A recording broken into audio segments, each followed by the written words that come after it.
Hey, this is Coach Cassandra, and today we're going to talk about the hamstrings, okay? They're a very misunderstood muscle group, and they often tend to be super tight, and you think that you just want to stretch it, but there's actually some things that you should be doing and some exercises that you should be aware of to build the muscles around the hamstrings so that then the hamstrings aren't being overused and then can loosen up. So stay tuned. Let's take a look at what the hamstrings are and how you can fix those tight hamstrings. All right, so you probably know where the hamstrings are, but what you might not know is that there's actually three muscles right here. 1, 2, 3 muscles that involve making up the hamstrings.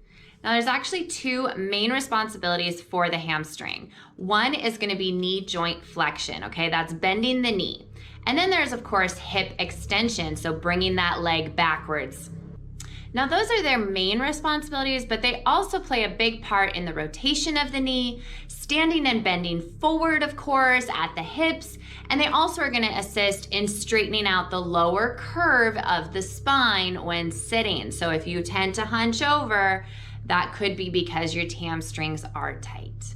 Now, don't get me wrong, stretching is super important, okay? But there's also some things that you can do to help so that you're not making the matter worse while you're trying to stretch it out. Now, first up is your glutes. If your glutes are weak, your hamstrings actually end up taking a lot of the responsibility that should be responsible with the glutes. Now, in return, this can end up that your hamstrings are overworked, overloaded, tight, and there could be a risk of injury. So strengthening those glutes will help to not put burden on your hamstrings. All right, now number 2 is those hip flexors. Hip flexors contract and release every time that you sit and stand. Now, if the hip flexors are in a constant state of tightness, then the opposing muscle groups will of course take over, and that will burden their work, therefore increasing how tight they are, i.e. your hamstrings. So it's very important to make sure that you stretch your hip flexors and you try not to keep them at tight state, which is usually when you're sitting down.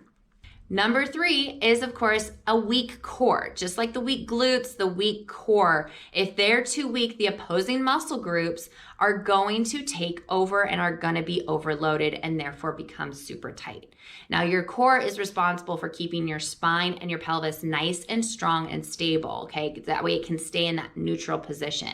So if you tend to hunch over a little bit, then that's going to, of course, not strengthen your abs, and your hamstrings are going to take over, your hip flexors are going to take over, and therefore all of that is going to result in those tighter hamstrings. All right, so the 4th thing that you can work on is correcting that anterior pelvic tilt, which is when you stick your butt out and you overarch your back. Now that is a result from sitting down too much, having a weak core, having weak glutes, and having super tight hamstrings as well as tight hip flexors.